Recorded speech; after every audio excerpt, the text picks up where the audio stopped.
Hi, everyone. Thank you so much for joining us. I really appreciate it, especially after a long day of work and or school. I know it's a lot to attend these webinars, so thank you so much. So I'm Kiana Shiroma. I'm the director of the Pre-Health Pre-Law Advising Center at the University of Hawaii at Manoa. And then thank you too. I saw some mainland folks joining us as well. So thanks for attending, especially with that time difference. Before we get started, I just wanted to go over a few housekeeping tools or items. So first is that, as you have seen already, this webinar will be recorded. And so with that, we will send you the link of the recording afterwards, which would be great because you might have to refer back to this presentation later on once you actually start getting your application ready for medical school. And then also, similarly, the slides will be sent as well, so you don't have to take long and furious notes because I do have to prepare you right off the bat. I will be giving a ton of information, and so I'm going to try to shove as much as possible within this hour that we have together. And then the last housekeeping item is just to feel free to type in any questions that you may have throughout the presentation. And Lauren, our peer advisor who is helping me with this workshop, will answer it as they come, or I will also try to answer them during the presentation as well, if possible. So I apologize in advance if I miss it, but Lauren will catch it. And then if not, then she'll let me know to answer it later on at the end. And I also wanted to thank Lauren for helping me with this workshop. She's been amazing with coordinating it. And then also she completely redid the slides, and you'll see they are so freaking adorable. I love them. So it's all because of her. So thank you so much to her for that. And so like I said before, we're just going to go ahead and get started because we have a lot to cover.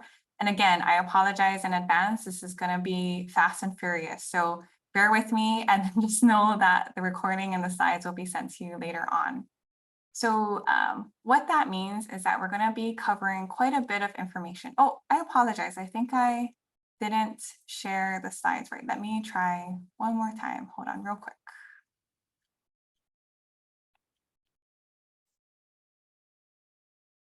Let me slide it a little bit more. There we go. I'm sorry about that.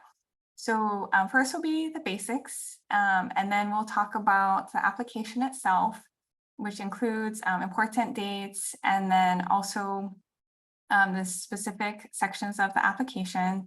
And then after that, we'll go through secondary essays and interviews, and then any remaining tips that I have for you.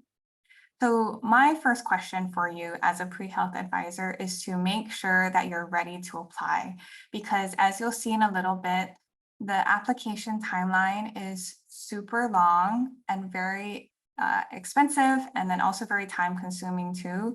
So the first question that I would have for you is to make sure that you're ready to apply.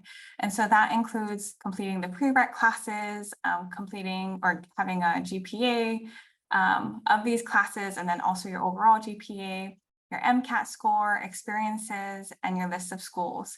And so with that being said, it's not just fulfilling the minimum requirements, but making sure that your application is competitive, because as you probably already know, it is really competitive to get into medical school. So around 6 out of 10 applicants nationwide are actually accepted into medical school. So we want to make sure that your app is as competitive as possible, so you don't have to apply again and then pay all of those crazy fees again. And so what I mean by length of application timeline is that it's a very long process. So if we're looking at like a traditional applicant, you would be applying at the end of your junior year. And then from there, you would take a whole year to apply, interview, and then enter medical school that following year. So it is a very long process, like I said earlier. So I'm going to be talking about AMCAS a lot. So when I say AMCAS, it stands for American Medical Colleges Application Service, and is overseen or run by AAMC, so Association of American Medical Colleges. So long story short, it's basically the common application for most medical schools. And so what that means is that you'll be able to complete one application and have all of your letters of recommendation, transcripts, and MCAT scores sent there. And then through this AMCAS application, you'll also be able to pay your application fees, or at least like the first round of those. And so once you submit your application, then after that, AMCAS will go through everything. They'll review every single course that you ever entered, your experiences, everything like that. And basically what they'll do is create your own kind of GPA. And so with that GPA, there'll be different types that you would complete. So that would include your cumulative undergraduate GPA, your science and math GPA, and then from there, schools will also calculate their own like prereq GPAs that they'll look at. And then once that's done, once they reviewed and processed and verified everything, then the apps will be delivered to whatever schools that you choose. So again, it's like a very long process. And so at this point, for now, there's around 144 schools that participate, with the exception of the Texas Public Medical Schools, as well as CUNY. And it is, like I said before too, right? It's going to be really expensive. And so it's around $170 for processing your application, right? So doing that whole processing, verifying, and sending to schools. So that's a basic fee of $170, which yay, includes one school.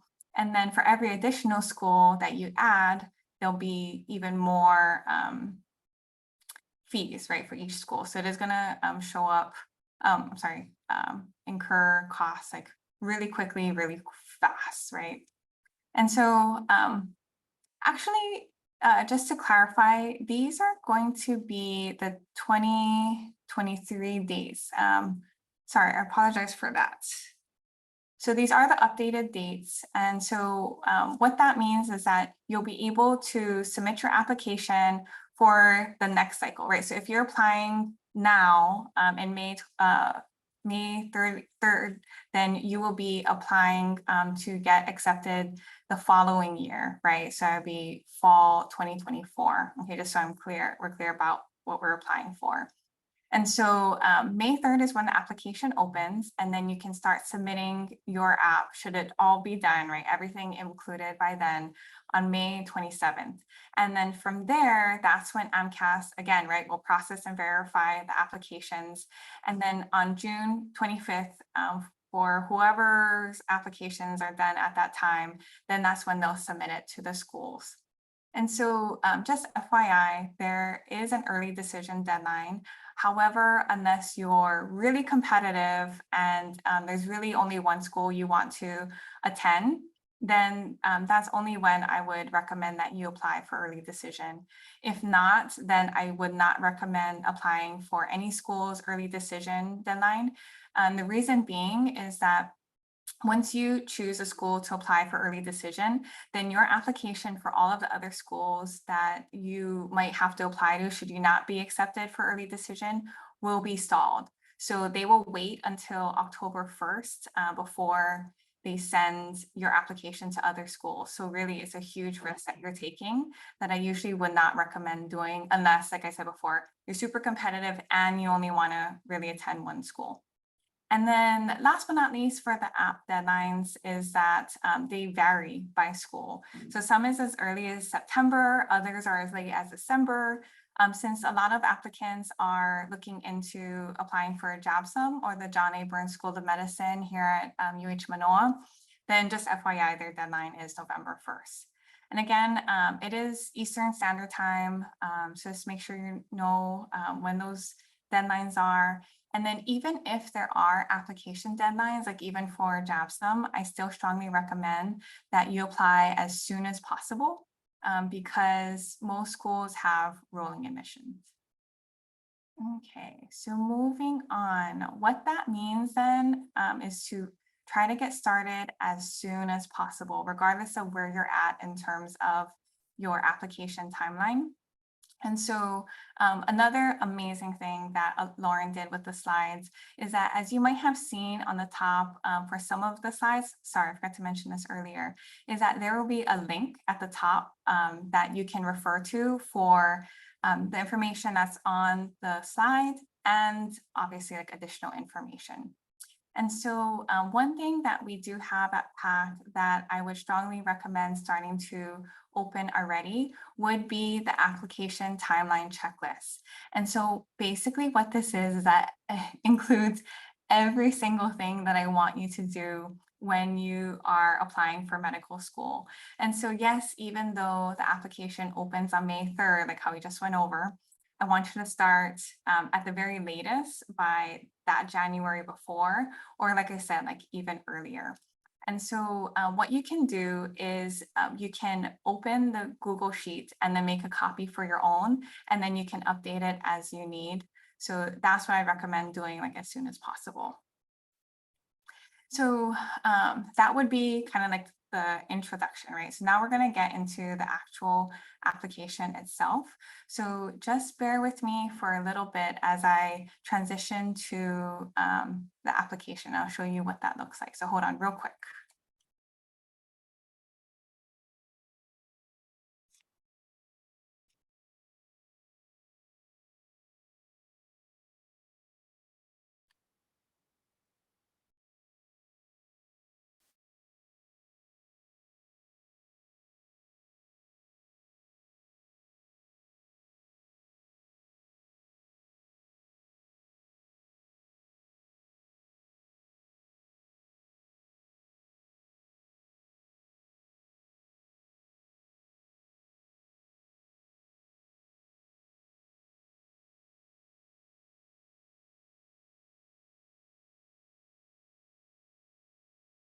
Oops, sorry, I shared the wrong one. Hold on real quick. Let me try again.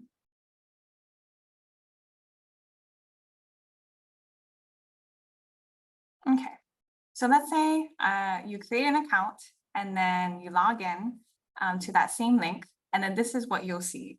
Let me make it a little bit bigger. And so you can see this is my fake account, right? So I have my information on the left-hand side, but then on the right-hand side is the different parts of the application that you'll need to complete before you're actually able to submit the app. So as you can see, I haven't completed all of that, hence the submit application button is not available, right? And then when we scroll down a little bit more on the home page, then there's quick links on the bottom left, and then on the bottom right-hand side, you can see the status of both your transcript and then also your letters of evaluation. So I apologize if I'm looking back and forth. The reason being is that, like I said before, everything I say will be in the slides and in the recording, but I did want to make sure that I cover everything as I go as well. So at the top is going to be identifying information. So as you can see, to be honest, the app itself is very easy to use. It's very straightforward. The way that most applicants tend to understand it best is that it's like really long Google Forms that you complete, right? As you can see here, it's very easy to do, right? So you go through all of that and then boom, you're done with identifying information. However, I do want to remind you of two things. So first is that you do need to add in any past names that you have here, right? So for example, when I was a student, I was Kiana Kito, and then I got married, so now I'm Kiana Shiroma. So if I were applying, then I would put in Kiana Kito here. And then also later on, you'll see, let's see, where was it? Oh, no, never mind. Sorry, another slide. And then I'm going to jump around a little bit just because biographic information is somewhat similar to identifying. So then you have biographic information here in which you would put in that information based on what you have. This is where I was looking for. So as you can see, my email address is set, right? So just to remind you, whatever email address you use to register for your account, that's what's going to be listed on your application. So that means two things. First is that the schools will see your email address, so make sure that it's a professional. And then second is that schools will be trying to communicate with you through that email address that's listed. So make sure that you check it. And the reason why I say that is because every year I have applicants who put in maybe like an email address account, like only for their med school application, but then they forgot to check it. And then so what happened was that they were sent secondary app invitations, but because they didn't see that email, they didn't respond within, usually it's like 2 weeks. And so they're not allowed to progress their application any further for that cycle, right? So it's a huge waste of time, money, and energy. So again, don't do that, right? Just make sure that you list a professional email and that you check it often, because that's what's going to be checked by schools or used by schools. Okay. And then going back to schools attended, so that would be the second section. And so as you can see, you put in your high school information there, and then next will be colleges. And so with this part, remember that you need to include every single institution you've ever attended. So even if you might be like me, where I attended community college first, and then I transferred to UH Manoa, you still have to list every single community college that you've attended, as well as UH Manoa. So even if all of my courses transfer to UH Manoa and Manoa has it as transfer credit in my transcript for UH Manoa, it doesn't matter. The schools still want to see the transcripts, the courses listed from each school, and they also want the transcripts from each school as well. And so what that means is that after you put in your your institution, then you're going to need to request transcripts, right, for every single institution you've attended. And so what that means is that you click on this link here, and then you type in the information there, and you would click on print transcript request form. Let me keep going. Okay, so let's say we did that, right? So I have that form, and then sorry, it doesn't let me show you the form. Or actually, you know what? I can show it to you in my slides here. So if you can see, like, this is what it'll look like, right? On the far right-hand side would be an example of that. But then when you actually go to UH Manoa's records office, let me walk you through that, because that can be a little confusing. Okay, let me try to find it again. Okay, registrar, and then student records and ordering transcript. So this will be the same process here as it will be for all of the community colleges within the UH system. So I am so happy for you guys, because only recently, like last year, did they start providing electronic transcripts for UH system students. And so instead of having transcript printed and then mailed and then sent to AMCAS, you can just request it to be sent electronically here. So it will be a lot faster that way. So let me walk you through it. So you click on order transcripts, and then you would type in all of the relevant information there. And then just to save time, after you do that, then it'll take you to that second screen, right? Like how you see here, number 2. And when you click on number 2, then these are the items that you're going to choose, like education, organization, application service, scholarship, and professional licensing. You're going to choose AMCAS, obviously, and then you're going to enter your AAMC account number, as well as your AMCAS transcript ID number. So then you're going to ask, like, what is that, right? Where do I find that information? So that's where you would go back to your AAMC transcript request form, and then you'll look in this bottom section here for attention applicant, and then type in that information that you see there, AAMC ID, transcript ID, and then you're going to go back to the records request and then type in that information there. Okay, so as I said, it's a little bit complicated, so I just want to walk you through it, and then you have the recording to go back to that later on. And then step 3, the final part, part two of part two would be that you choose electronic for the form of delivery, and then you upload that transcript request form that you had saved earlier. And so that way, that when AMCAS gets this set of transcripts, then the records office will also send this transcript request form. So that way AMCAS will know, which transcripts to connect the account to. Okay. I think that was it for now. And then, yeah, last but not least would be complete the remainder of the quest, which would be basically submitting your payment. And then once you do that, then you can go ahead and check at the top of your application, like I said earlier, whether your transcripts were received or not. So I have to warn you that even though transcripts are now going to be sent electronically, there still has been issues, unfortunately, with AMCAS receiving transcripts. So I do strongly recommend that you make sure that you monitor the status of your transcript requests. If it takes more than 2 weeks, then check in with the records office to see what the holdup was, okay? All right, I'm going to keep going. I don't see any questions so far.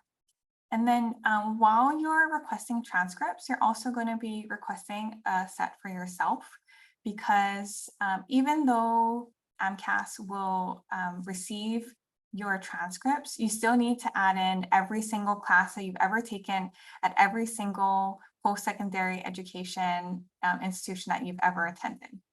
Okay, so you're just going to complete this for every year.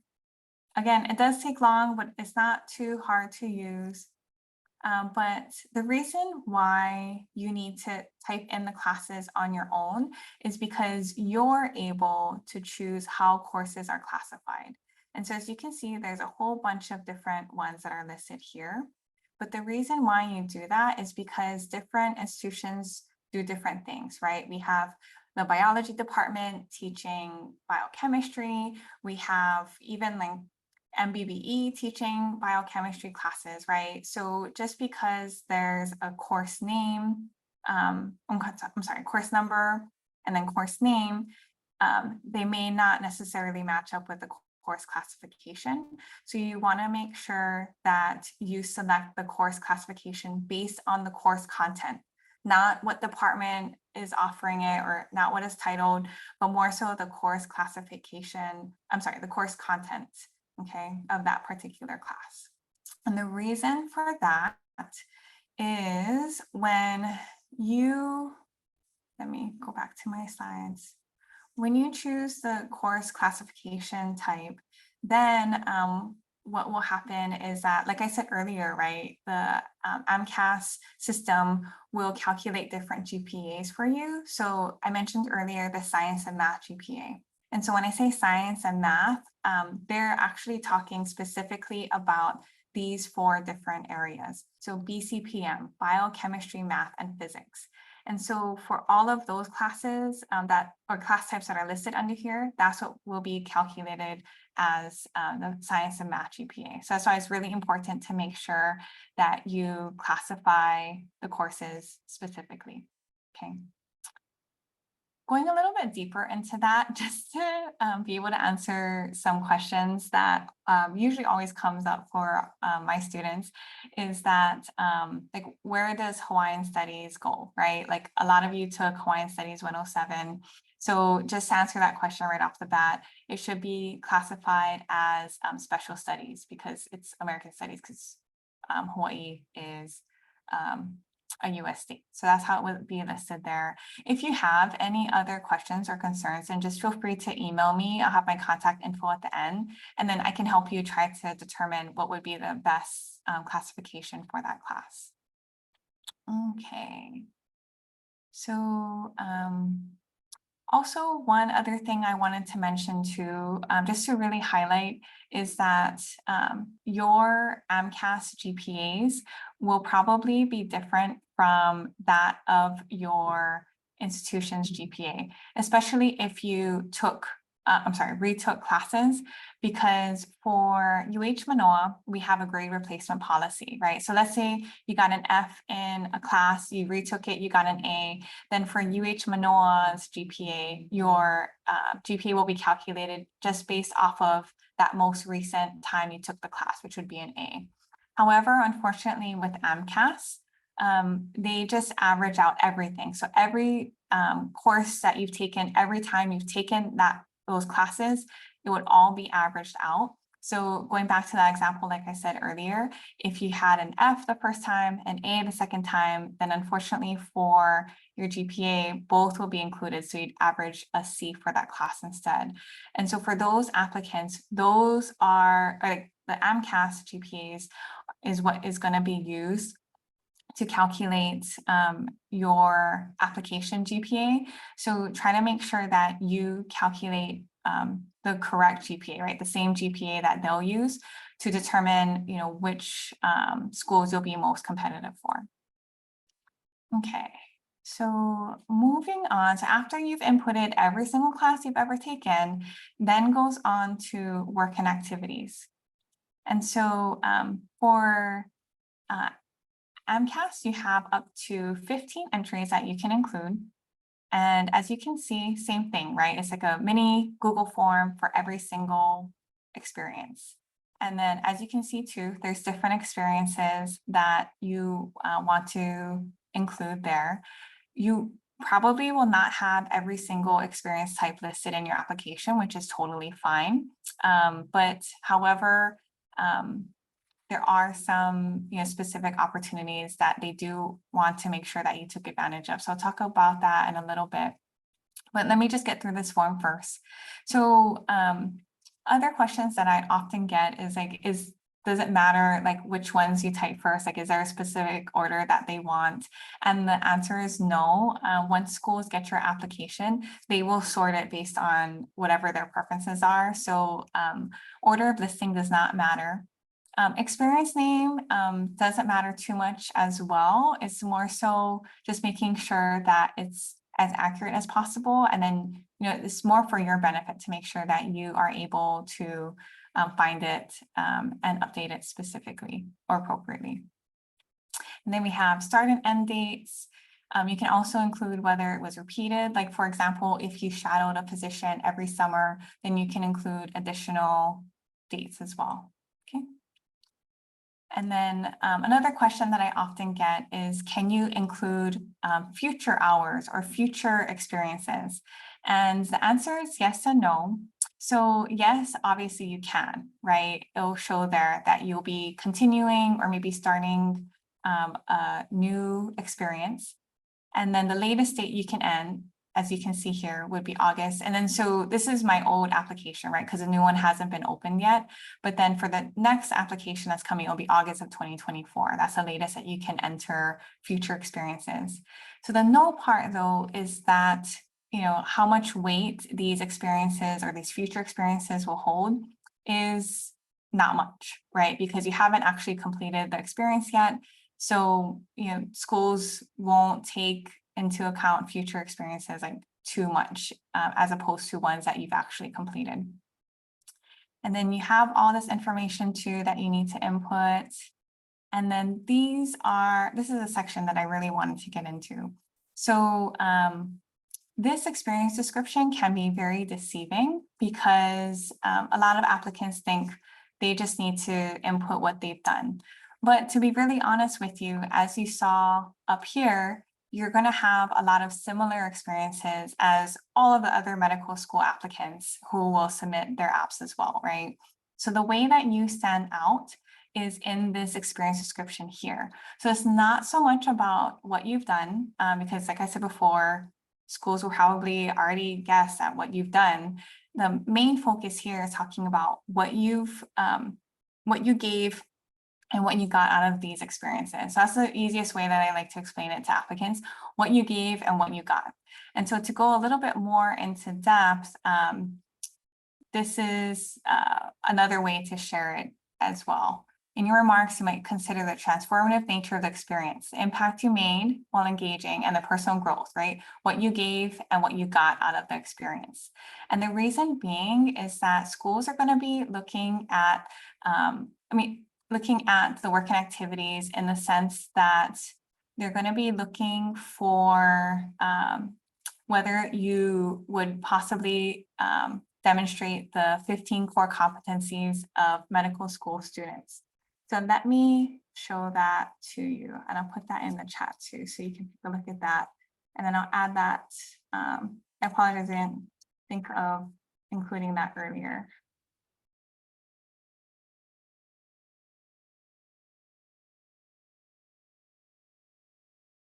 Okay, so this is the list here. Oh, shucks. Sorry, wait, let me copy and paste. Okay, so this is a list of core competencies here. So it's not rocket science, right? Like you can already kind of guess what they're looking for. So that would include interpersonal and intrapersonal competencies, right? So how well you're able to work with others, and then also like how dependable you are, right? And then the second two sets would be more about thinking, reasoning, and science competencies. And so you can see like specific ones that are listed under there. So this is how you're gonna write your experiences in the description here. And then if you choose them or one or three, actually up to three that are most meaningful, then you're gonna type more about that here, okay? And so what some applicants do is that they print this list and then they have it next to their screen so that they can see like which experiences fulfill which competencies. And what's good about doing that too earlier on is that then you can see which ones you still need to fulfill and then choose experiences that way.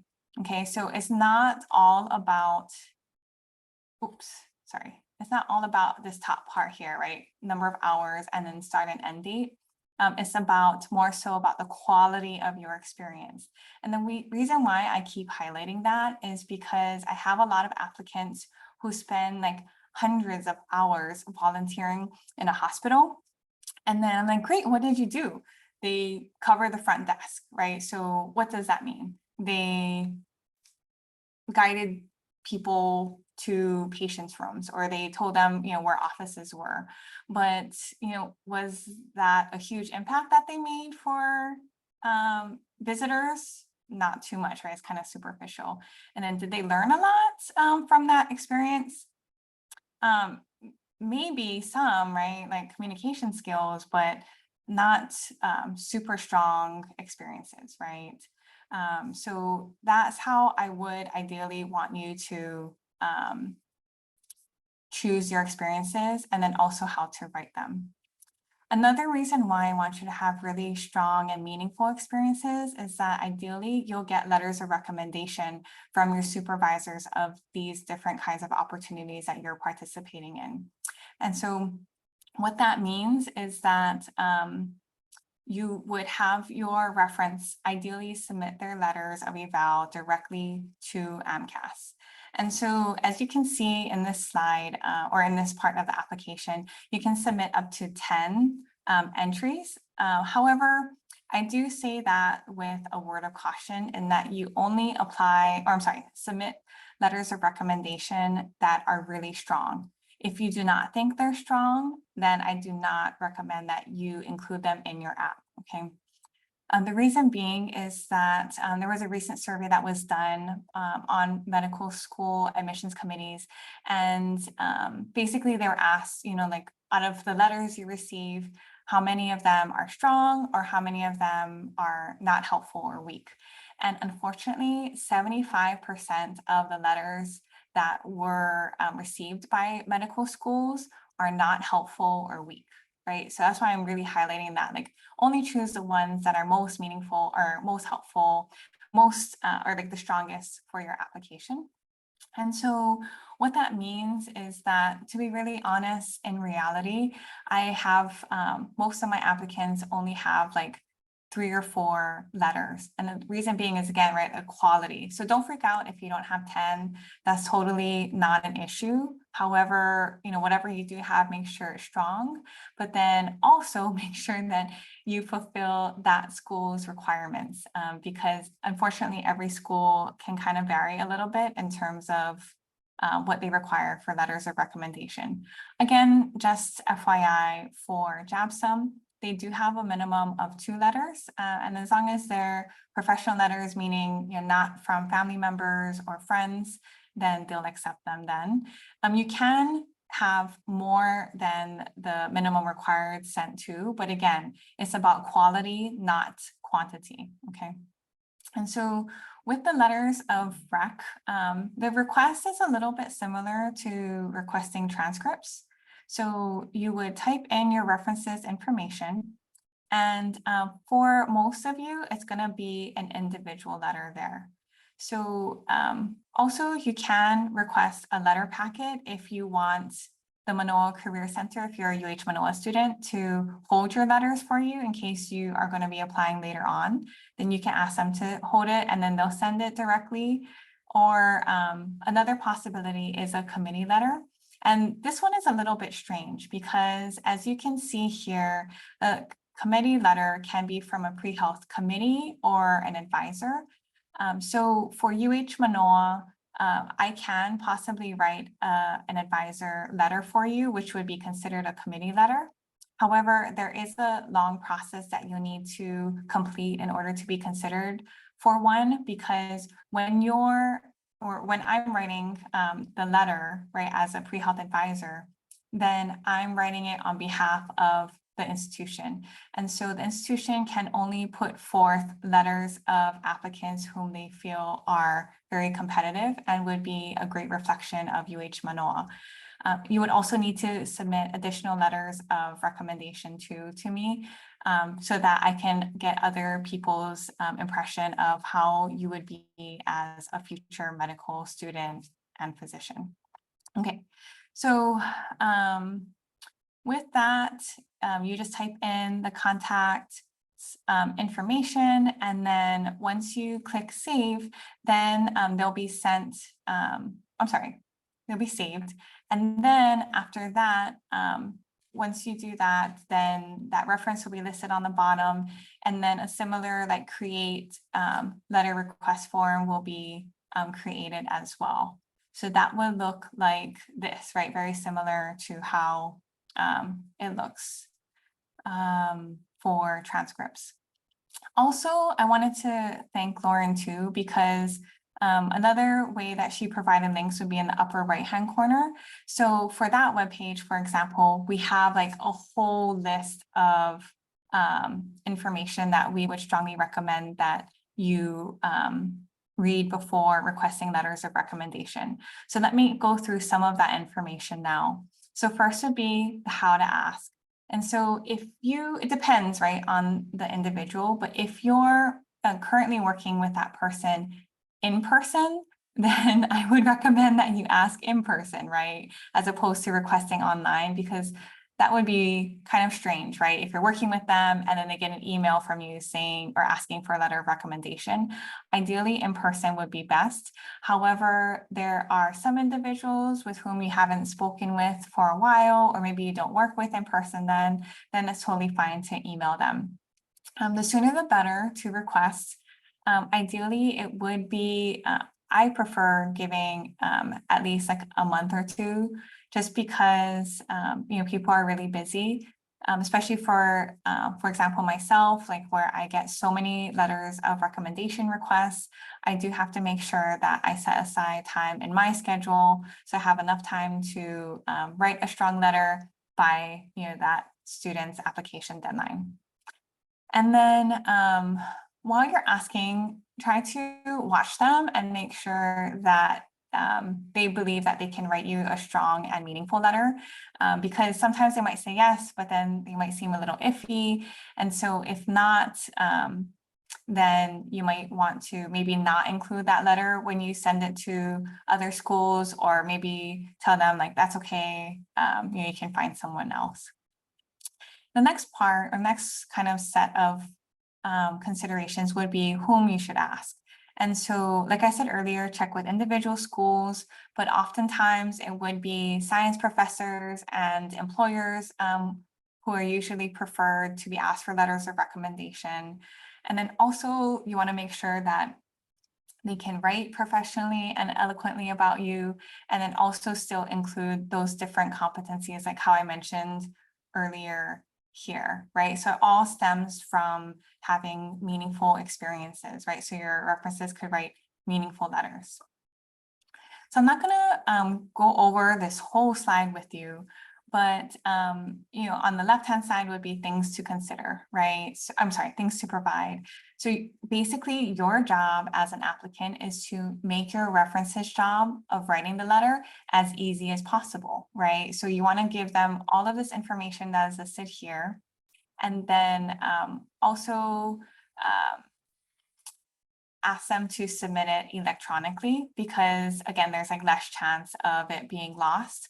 Another option could be Interfolio 2. So it's basically like an electronic file for your letters of recommendation that you can just have at your own convenience, and then you could just have it sent to wherever you want. So it's like the letter of rec file for Manoa Career Center, but it's electronic. Okay, so the next part would be medical schools. And so with that, the average number of schools that applicants apply to is 17. And so again, right, like we want to try to apply as early as possible.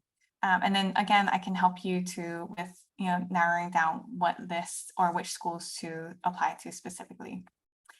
And then the next part would be essays. And so this is literally the prompt. Use the space provided to explain why you want to go to medical school. So it's very broad, right? It's around 5,300 characters that are allowed, including spaces, which is around 1 page. And so this is a part too where I would strongly recommend considering thinking about like as soon as possible.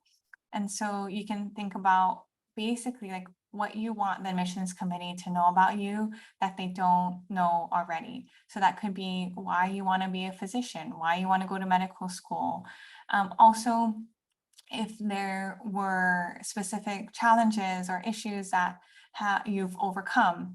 And then last but not least, which could be a little bit tricky, so I could work with you on this, but also thinking about if there are any questions or concerns that are raised by the admissions committee when reviewing your app, like on your academic record, or maybe not having the strongest MCAT score, you could possibly talk about it in the personal statement should it fit. So again, I can work with you much more in depth about that. One way to also help you kind of make sure that you're on track with everything is to also, sorry, I'm looking for it. Make sure that you log everything that you've done. And so that would include, if you want, we have an experience log template here that you can use. And again, it's a Google Sheet. You can just make a copy and start filling it in for yourself. And then with this way, you can start already typing in notes about your experience description. So if there was like a specific kind of patient with whom really made an impact on you, or maybe a physician and how they spoke with a particular individual. So again, right, it's about trying to be as specific as possible. So I would strongly recommend that you try to jot these notes down sooner rather than later. And the reason being is that when it does come time for you to apply, you have something to look back to, right, and reference to. Because I don't know if you're like me, but I can't even remember what I ate for dinner like 2 days ago, right? Like how are you going to expect yourself to remember a specific conversation or individual 1 or 2 years from now, right? So the sooner the better.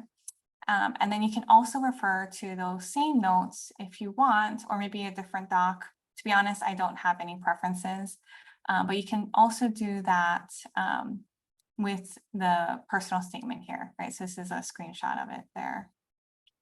Okay, we're almost done with the app itself.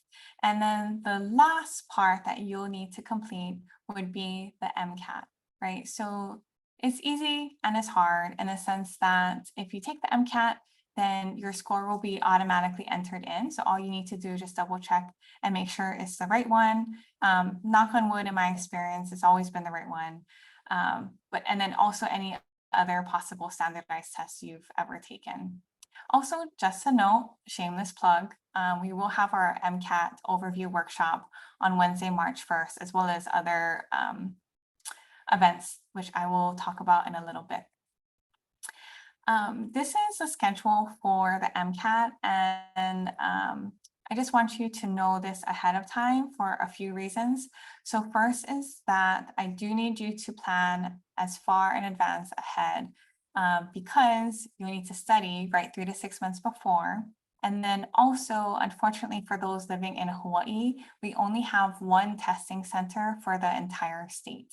And so unfortunately, every year there's not enough seats. So when registration opens on the 22nd of this month for the rest of the year, then you want to already be ready with the date that you want to take exactly, or take the exam exactly, because we want to make sure that you have a seat in there. Also, I do want you to know ahead of time because unfortunately, as you can see in the far right-hand column, it takes a while for the scores to be processed, which could definitely affect your application timeline. So it usually takes around like a month or so, right, for it to be officially reported on your AMCAS account. So again, plan accordingly, okay? All right, so then finally, it will be done for you. Then from there, like I said earlier, you pay and then it'll be processed and sent to schools, like how we said earlier here. You can possibly submit any kinds of, or some changes, right? So these are the ones that are listed that you can possibly change after submission. However, as you can see in red on the right-hand side, your app will need to be recertified. So, right, like the whole processing and verification process will have to occur again, which will delay your application. So, try definitely to make sure that you input this information beforehand. And then as you can see here, except for the letters of evaluation, those won't have to be recertified again because that doesn't change much in terms of your part. Okay, so finally, that first primary application is due or is done. I do strongly recommend that you check the status of your app frequently on the homepage of your app. And then also, like I said earlier, make sure that you're on the lookout of secondary app invites because as soon as your app is received by schools, most schools automatically send a secondary app invitation, right, which will also happen in the summer. And so unfortunately, this will incur more fees because to be able to submit a secondary app, you also need to include an additional fee. And so again, it does start really quickly. And so what I would strongly recommend is that as soon as you submit your primary application, that you start working on your secondary apps, even if the schools haven't received them yet, because like I said earlier, most schools will automatically send the secondary app invites already. And then the tricky part is that usually you only have a couple of weeks to complete the essays. And the secondary apps are usually additional essays that you have to write, maybe around like 2 to 3 of them.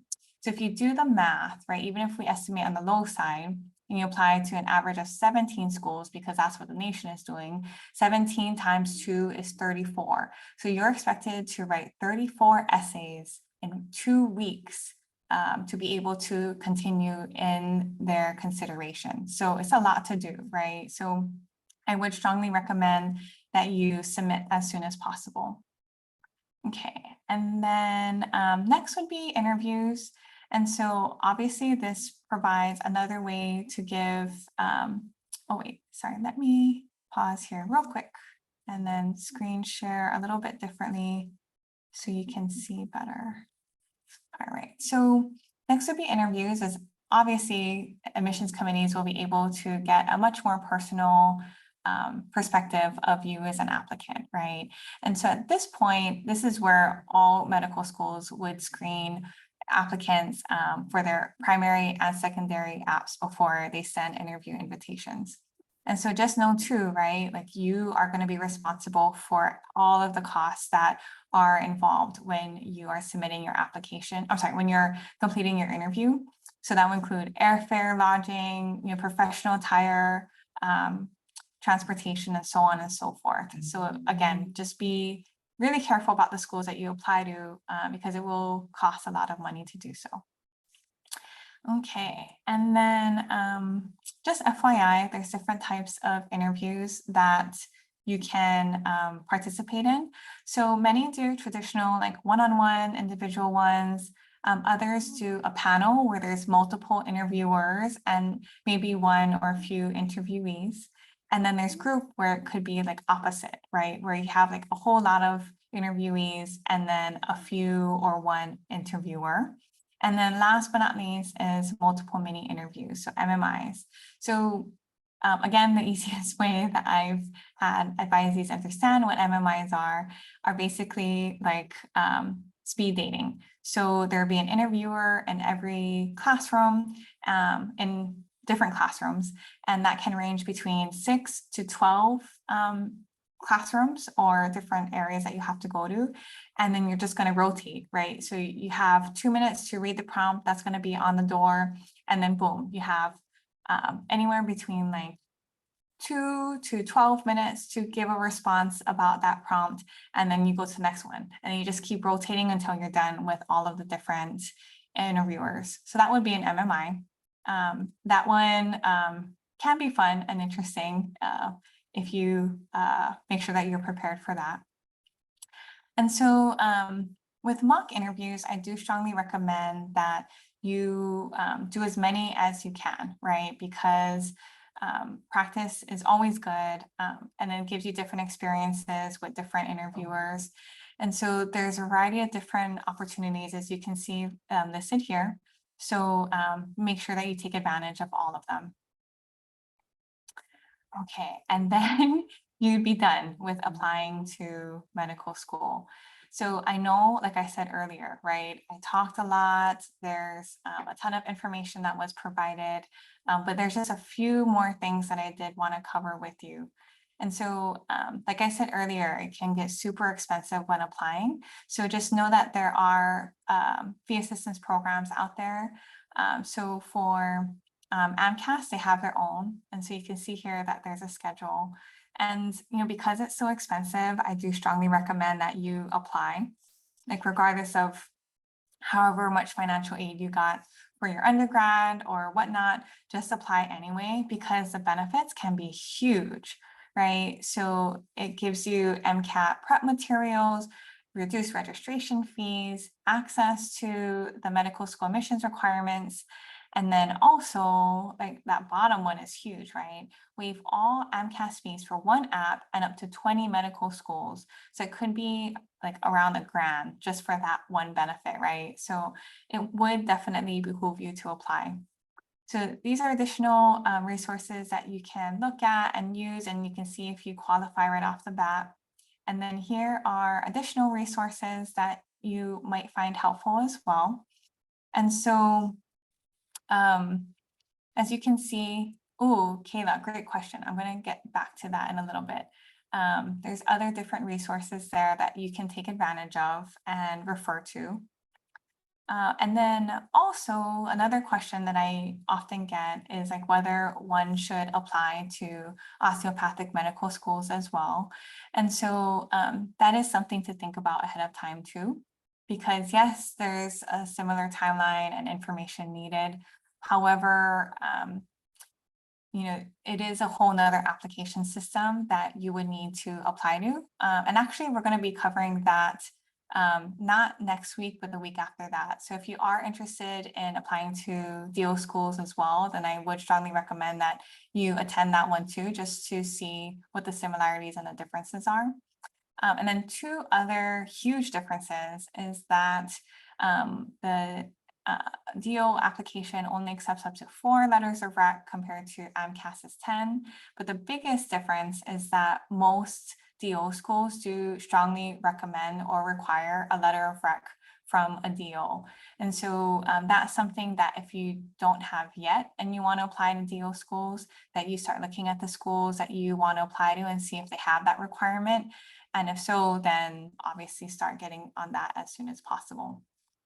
So Kayla asked a great question about the preview exam. So that would be basically like another exam that you would need to take. And for some, it would be by the time secondary apps are due. So it's around that time period. And so the tricky part about the preview is that it's new. And then also it's not content-based. It's trying to determine how you would react to specific situations. So it's also measuring ethics, decision-making, how you would communicate with future patients and colleagues. And so there's not a way to really determine how to study for that exam. There are different questions that you can practice with. And then Lauren, thanks for sending that link. I'm going to share that right now. Let me share again. Yeah, so this is a link here. And then Lauren, if you don't mind putting that in the chat as well, so people can refer to that. And I'll put in a slide too in our deck before we send it out. But this is a great resource to use. And as you can see, basically they're looking at the core competence or some core competencies for entering medical students. And so they're looking at these specifically. Oh, sorry, it doesn't get any bigger. So that's why it's not really something that you can study for, right? Or take classes to do better in this section. And so if your schools do strongly recommend or require it, I do recommend that you take it then, right? Especially for those that require it, which will be the John A. Burns School of Medicine as well. They do require this. So Kayla, great question. Thanks for asking that, and we'll put that in future presentations for sure.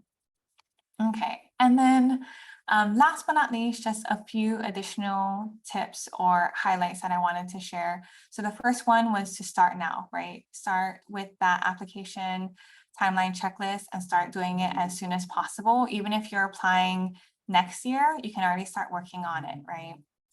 Second is to, like I said earlier, make sure that you check your email address that is listed on your AMCAS app. And then last but not least is to try to be professional throughout the whole process, especially when you're communicating with medical schools. They do record every time that you contact them, whether it be by email, phone call, or in person. They keep track of that. And so unfortunately, there has been applicants that came off as entitled and very unprofessional. And that was noted. That was noted in their application. And I'm not sure if it was a direct impact of that, but the ones that I do know of who communicated like that were not accepted into that particular school. So again, it's really important to make sure that you're always friendly to anyone who is related to the medical school. Even if it is like an info session, they record all of that. Okay, so I'm going to move down to questions. And then I do see another one that came up, which is also good. So no, the February 22nd date, wait, let me go back to that screen. So good question. So this is the February 22nd date is only for the dates that are remaining in this calendar, right? So we're here in February. And so basically you can apply only for those remaining months that are listed here. And then in October, that's when the registration dates for January to May for 2024 would open up. So if you follow us on our monthly newsletter and or our Instagram and Facebook, we will post that date, whatever that is, specifically in October. You'll see we'll do that for February, since we just got that date today. We will do that too for October when January to May comes out. So it's always going to be like that. So it's going to be October opening for January to May, and then February opening for June to September. And then also just try not to get discouraged. If you don't get the date that you want, you can check and see like whether any seats open up, especially after scores are released, because a lot of applicants take it and then also register for another one following that, just in case, to make sure they have a seat. And so if they get the score that they want, then they'll close that future seat, right, which will open up for you. So great question on that. I know that we're out of time, but I just have 2 more slides. So first is to make sure that you sign up for our future dates, as you can see there. We have a lot of more specific ones that I strongly recommend that you attend. So the next one is next week, so that'll be the Imi Ho'ola program. And so I just wanted to clarify, because I did get some questions about that, in the sense that it's not only for Native Hawaiian applicants, it is open for underserved applicants. And the way that they define underserved is very broad and flexible. And so I do strongly recommend that if you want to attend JABSOM, that you attend the Imi Ho'ola program too, to see if it's a good fit for you. And then also, especially if you are planning on applying this upcoming summer for 2024 entry, then attend the personal statement and letters of rec workshop, because I go a lot more into depth about that. And then next is the MCAT overview. And then also the mock MCAT, which will be coming up in March. And so just to be really honest with you, as long as you sign up, then you don't have to take it on March 11th. You will have a year from that date to take that mock exam. So it's good to have, because mock exams can be really expensive. But I just tell you that so that you still have that as a resource later on down the road. And then last but not least, if you're thinking about taking a gap year or years, or maybe you already are in one, that you attend this last workshop too, so that we can make sure that you use your time spent during those years like as best as possible. Okay, so I apologize, I went 1 minute over time, but I do thank you for sticking with me and attending. I know this was a lot of information in a short amount of time, so I appreciate that. I appreciate you. Also, if you have any questions or concerns, then I'll stick around for a little bit to answer them. But then if you have more questions or concerns that would take longer than just answering a quick question, then please feel free to schedule an appointment with me. You can find us on Star Balance. And then 2 more things, please fill out our evaluation form. Lauren just put the link in the chat. So we really appreciate that too. We do review those evals. And then also if you have any other suggestions or requests, then you can put those in the eval form too, and we'll take a look at that. And then last but not least, I want to thank Lauren for all of her hard work with this presentation. I could not have done it without you. I thank you for that. And then thank you to all of you for attending too. We will be in touch, like I said earlier, with the recording and then also with the slides as well. Okay. Well, thanks. Have a good night, everyone. Take care. I'll stick around, like I said earlier.